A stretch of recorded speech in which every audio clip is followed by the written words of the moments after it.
Hello! Welcome to Peaceful Place Montessori. I'm Erika, the founder and one of the teachers. And I'm just going to give you a brief tour of our West Campus location.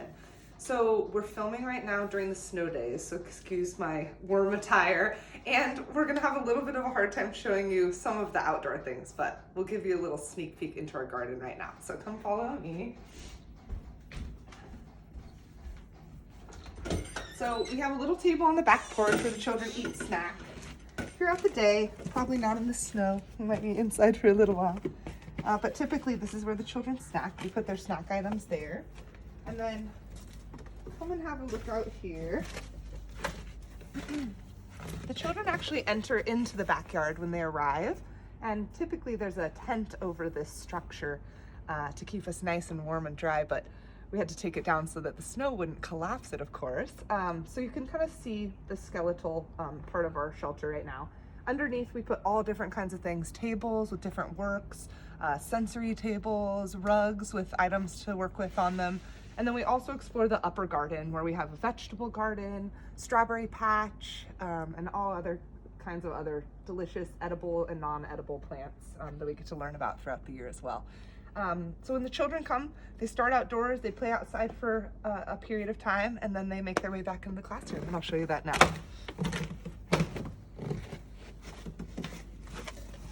We take our shoes off when we enter the classroom, and each child has a set of slippers that they keep at school right down below here. This is also our cleaning shelf, so the children have access to things like brooms and dustpans. This is a little chair washing work where you can wash a chair in the classroom. It's very popular. We have a duster, rags, usually this is full of clean rags, and a dirty rag bin, dish tubs, little spray bottles with cleaner in them, and a footstool for reaching things that are a little too tricky to reach for that one. So the children participate actively in the life of the classroom, you know, cooking, cleaning, helping out with all the chores and things like that. It's all gardening, of course. Come on in, this is the main part of our classroom.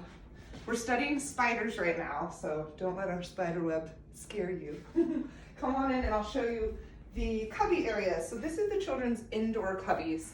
Inside they keep things like their name card for saving their work, their pencil bags with all of their goodies. We keep high-touch items are individualized now.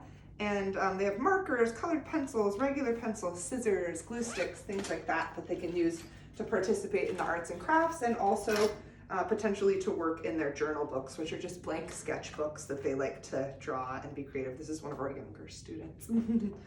So they'll keep their journals here throughout their career at school. Sometimes that's 3 years, and when they get to take it home, you see the progress of their art, and it's really lovely keepsake to have. Here we have some of our practical life work. So this is an opening and closing work. We're trying to open and close different items. Here we have a egg beater, which the children use to make bubbles. They love that. That's a waterwork. Here is another waterwork, which is kind of a sifting or sorting of items, excuse me, with a little scoop. And again, we're studying spiders, so we incorporate spiders into a lot of our curriculum. That's our zoology for the time being. This practical life center continues with things like pouring, spooning, tongs. This one's little tweezers that you move the puffballs with. This is a nuts and bolts work, which you're practicing screwing on different diameters of nuts. Here we have a marble work where you're putting well, these aren't marbles, but they're little pieces that you're putting into the Chinese checkerboard. Sometimes we have marbles. And then there's a little pincher as well. Flower arranging, locks and keys, nesting boxes, a little fishing work. These are more kind of manipulative, so blocks, little hammering work, more blocks with little peg humans, and a little emotional bear puzzle. You can decide what emotion your bear will be and how to dress them for the day based on that. So that kind of concludes the practical life area. It's things that the children need to learn to do to get through everyday life and to help them succeed in practical life skills, right? Here begins our sensorial area. So all these materials were invented by Dr. Montessori herself and are used to enhance the senses of the children. So we like to think we're creating like little super people, right? There's something for every sense, right? Vision, auditory, tactile, taste, smell. And even within the tactile, we have things like baric tablets to tell weight, thermic tablets to tell temperature. We have lovely pressure cylinders that the children sort based on the pressure it takes to push on the cylinder. So they're really, really lovely materials. They also include musical instruments like the Montessori bells, which are each based on a note. There's matching bells, so the children start by matching the notes, and then slowly they'll get to know the sounds, and we can ask them, what is this? And they'll say C. What is this? D. So we also include music in our sensorial work. At this West location, we have guitar lessons. Here are Lug guitars and of course the adult guitar as well. So the children start around the midwinter getting a weekly guitar lesson with teacher Brianna. It's really, really lovely. The other sensorial materials are here as well.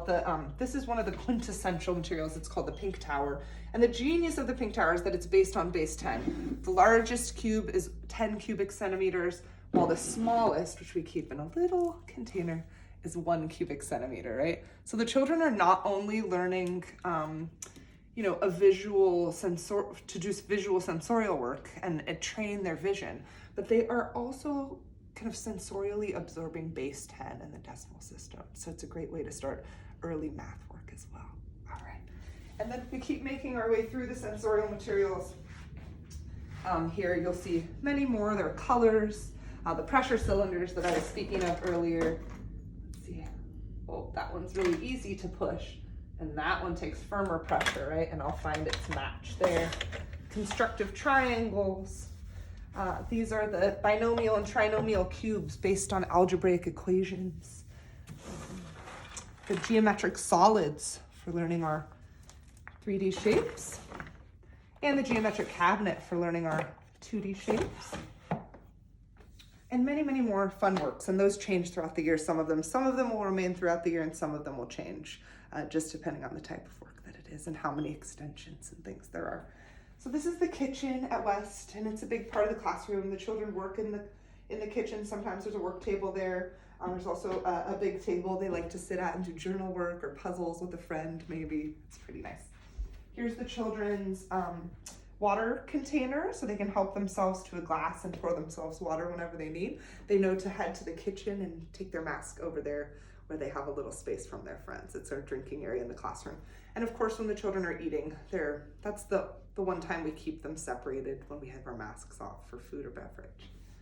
Come on through. Here we have a small art center. There's some pre-made crafts for children that really like that sort of thing.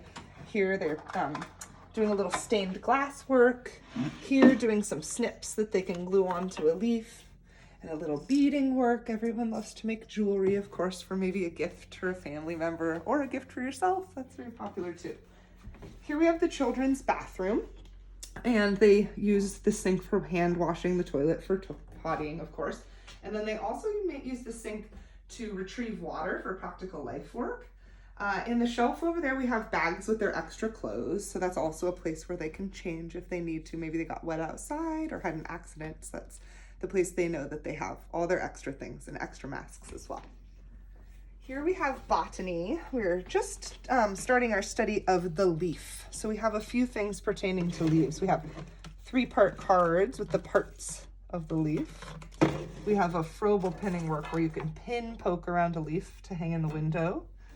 There's some different types of leaves that you can look at with a magnifying glass. This is a leaf tracing work. This one's little stamping work. You can add some different types of leaves to your tree if you'd like. And then, of course, the botany puzzles, which are the tree, the flower, and the leaf, where the children are using the puzzles to, again, sensorially absorb the parts of the plant. That's the genius behind Dr. Montessori's work. She just made it so they were taking in and understanding science through their play, right? And work with the materials. It's pretty great thing to be a part of. This part of the classroom contains really a lot of fun items that the kids come back to over and over again. And this is a favorite room for many students. There's puzzle shelf here with lots of fun puzzles. And at the bottom of the puzzle shelf, we have what we call our peace basket. The peace basket is a place where you might go to kind of self-regulate, do some calming down, do some quiet time, right? And then just enjoy your time in peace. There's meditation tools there that the children know how to use should they have some extra excitement in their body that they need to get out. We also have these rugs, which we call body rugs, right? The children are welcome to open up and lay out and either do their peace basket work or maybe some yoga or stretching, or maybe I just need to roll around on the rug for a minute and I can give myself some space with a body rug.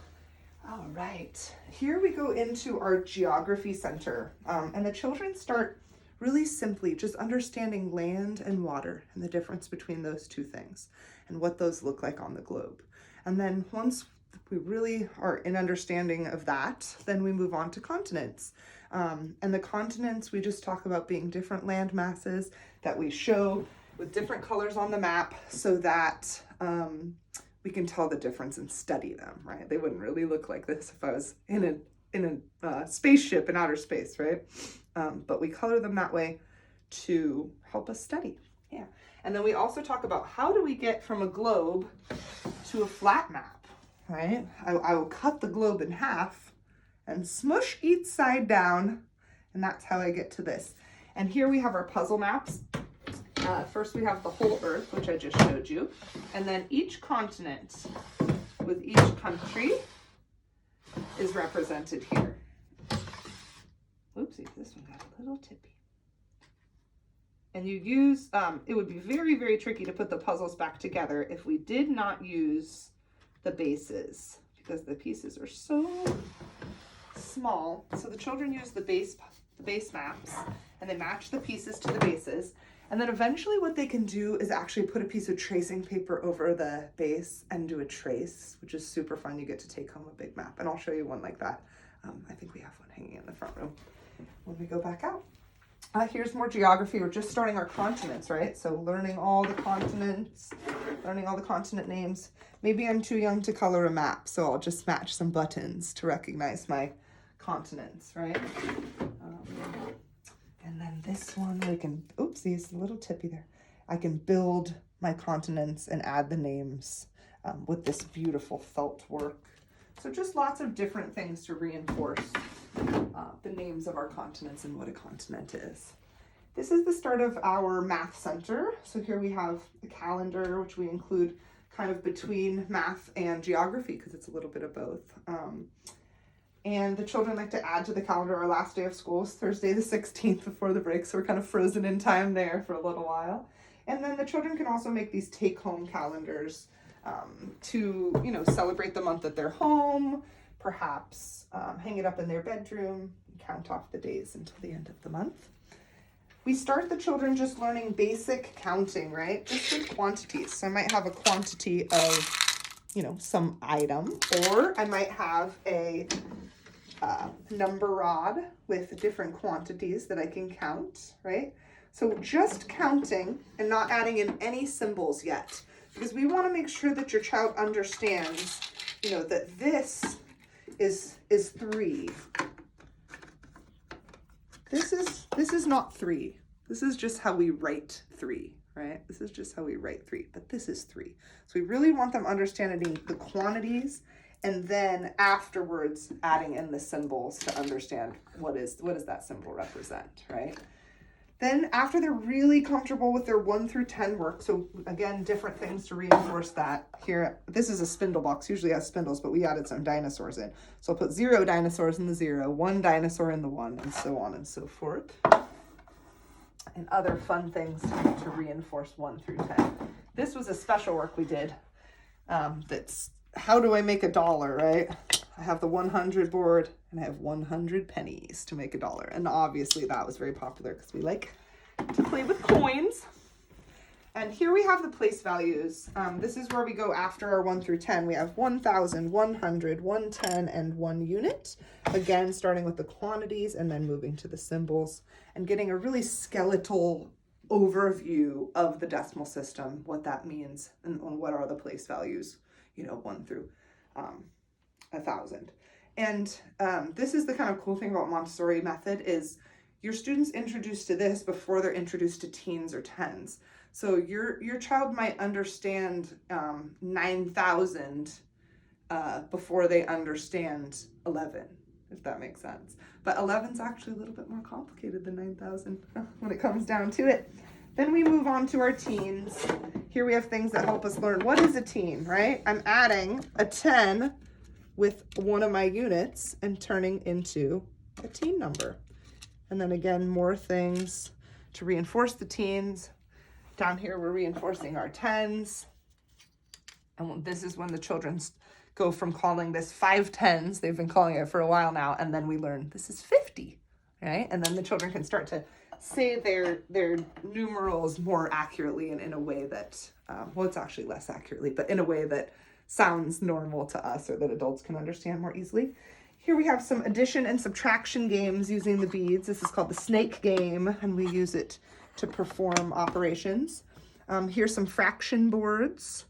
And yeah, the possibilities of where we can go with the students is really endless, because you can use the bank of beads here that we have with the number cards to create, any numerals and perform any number of operations. So sometimes we'll have, 3 and 4-year-old students working with the golden beads and the numeral cards to do operations in the thousands, even multiplication and division, because you're just manipulating the beads and then adding in the number cards as well. So it's really fun and a great way to really not only understand math, but to have it really be kind of a part of your soul, right? And have it be so that when you're doing a math problem in your head, you actually have the golden beads in your mind's eye. So you have an upper hand on people that didn't work with quantities, that just worked with symbols, right? It's a really, really great way to start your math career. And then this is just a fun game that actually doesn't belong on the shelf, but I wanted to show you, where they're just rolling a dice and then finding the number that matches with the number they rolled. So simple things like that can reinforce 1 through 10 work or any math work that the children are joyfully learning. And that's our whole goal here. Over here we have our zoology shelf. I told you we were studying spiders, so here's our spider shelf, and I'll show you a few things we have. We have some photos with a magnifying glass. A magnifying glass added in can always make it a little more fun. Here we have a worksheet and some pens that you can use to add spiders to a web and just kind of study the structure of a spider web, or some spider webs. Here we have a spot where you can make a book for yourself to take home with the parts of the spider on it. Super fun to take something home with you. Here, the life cycle of the spider, of the cross orb weaver, which is the spider that we see a lot in our gardens in Seattle. So we decided to study that spider specifically. So we have a lot of them on our back porch sometimes. And then here we have, similar to the book you can take home, the parts of the spider, 3-part cards, which are matching work, and a little definition book of what are those parts and what do they do? Yeah, I heard that there's eyes, but what do the eyes of a spider do? Right? And then here's just a fun matching game with some more spider types that the children can check out. And then on the side, we have lots of fun books about spiders. One that our teacher Brianna made and wrote herself. And then, of course, some that we gathered maybe from the library or from other places. Always lots of books to read about any subject. All right, come on in this way. This is our last space to show. And this whole room is dedicated to language. As we know, language is a huge part of our lives, especially in the ages 0 to 6. That's when all of our language is developing. So this is the time we really want to be exposing even the youngest students to their letter sounds, so that again, through exposure, it just becomes a part of their everyday life and it isn't really tricky to learn, right? So our language area starts actually with simple matching. And you'll see a lot of matching throughout the classroom. But here's some examples of some matching work. So here's some baby animals that I can match. It's kind of a bingo board, but we just use it for matching. Here's some faces that I can match.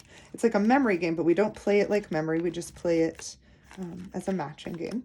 And the reason for that is because as a teacher, I need to know that a student, knows that this this card matches this card, then they'll know that A is always going to be A, right? So they have to be able to tell that a symbol is always going to be the same and represents the same thing. So if I can't match two things, I'm not really ready for my letter sounds yet. But we don't really find that very often in our age group, but still the matching reinforces that symbol matching, which is really great.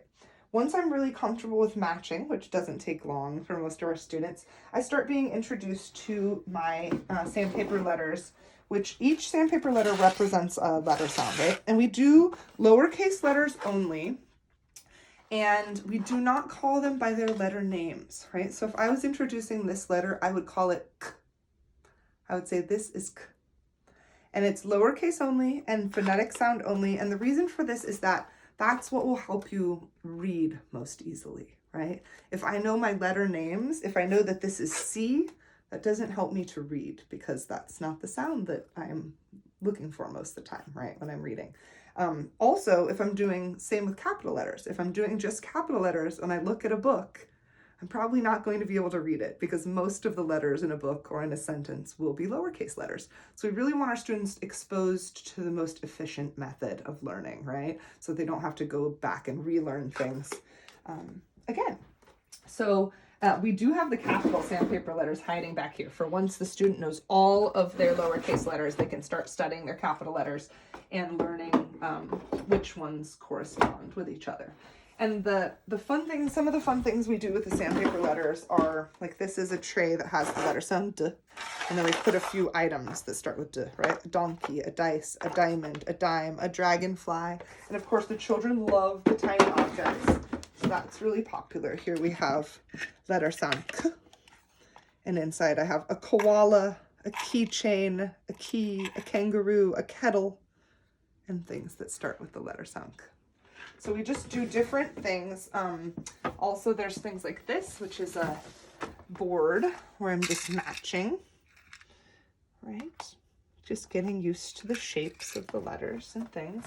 And then maybe I might move on to something like this, where I have a mat with my letters, and I'm gonna find a umbrella and put it right on top. Right? So fun games that reinforce the letter sounds.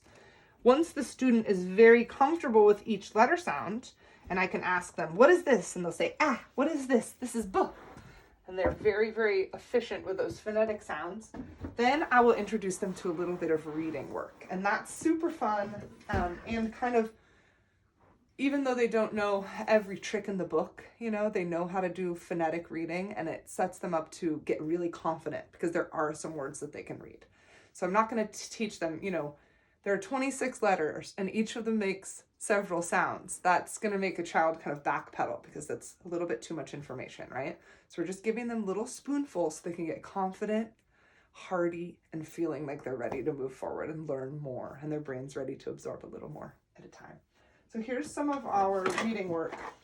So I might have an object box, and inside I have some objects, like we said, and I would lay these objects out, and then I would find the corresponding card, right? And with the student, I would say, what's this first sound? And they say, eh. What's the next sound you say? O. And the next, k. And I'll say, we're going to say it a little faster, okay? Elk.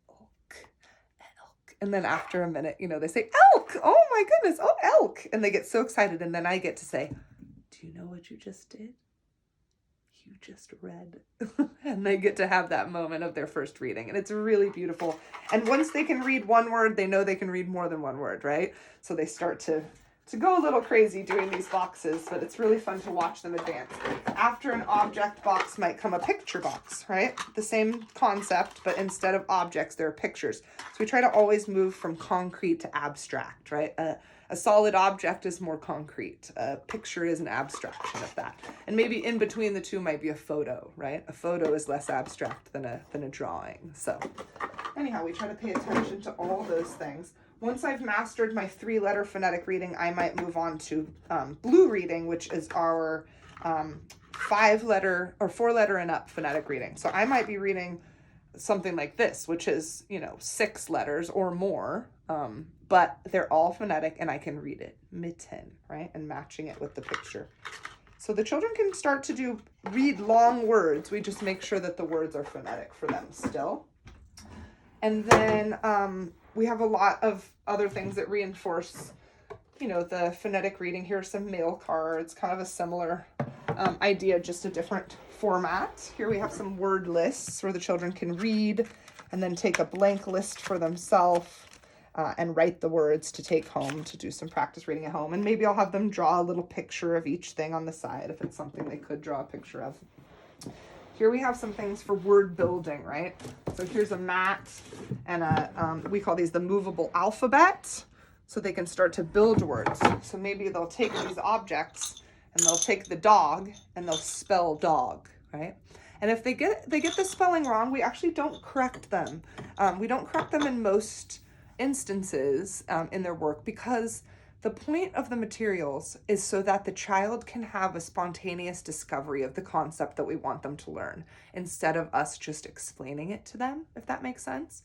So if I spell dog wrong, for a few months, and then one day I see it correctly and I correct myself, I'm going to remember that more easily, and it's going to stick with me more easily than if a teacher just said, no, that's incorrect. And the other thing that happens if you tell students their work is incorrect at this age sometimes is that they can back off of that material or that subject.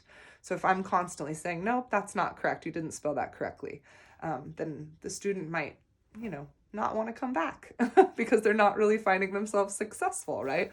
So we want to let those corrections come slowly, and through their work with the material, it does happen. And each material contains something called a control of error, which means that hopefully the child can learn to correct it themselves. For instance, with the Sandpaper Letters, if I go off of the sandpaper, I will go onto the smooth board and I can feel that I'm no longer tracing it correctly, right? Because I've gone off.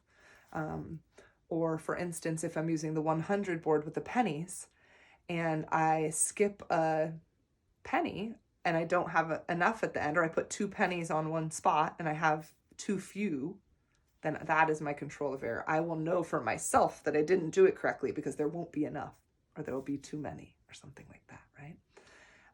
So that's kind of how we do things here. And we always keep books out as well. We encourage free reading too, which is great for the students, and teachers read to the students and sing to the students at our meetings. The way that the day kind of goes is when the students arrive, they come to the backyard, they play for a bit. We have a meeting either outside, typically outside, but in very cold weather inside, where we talk about kind of the events of the day, maybe some curriculum happenings, introducing new things in the classroom, things like that. After that, we start our work time. During the work time, the students are moving around the classroom freely, and then teachers are inviting students in individually, small groups or large groups to do lessons with the materials. So the teachers introduce the materials to the students continue to work with the materials until they understand the thing that the material is trying to teach, So that's the gist of work time. During that time, they're also having a snack, maybe doing table art projects or some different projects we might have going on throughout the day. And then around 11:30, we start to slowly clean up and have our lunch. We have lunch outdoors whenever possible. If we do have to stay indoors due to weather or other circumstances, then we are spaced with our masks off. And after lunch, we clean up, head outside, do potties and things like that, and have some outside time together, sometimes maybe a second meeting with songs or stories or fun games. And then we say goodbye to our friends between 12:50 and 1:10 p.m. when pickup happens. So it's a pretty quaint place, nice, cozy group. We have 15 students at this location. The top is usually, the cap is usually 16, and 2 or 3 teachers. Next year we'll have 3 teachers every day. So it's great. We have a lovely staff. Everyone's either Montessori trained or kind of headed in that direction. And yeah, it's pretty much a great place to be. So we hope that you'll consider our school, and please reach out with any questions or if you'd like to do an in-person tour. Talk to you soon. Bye.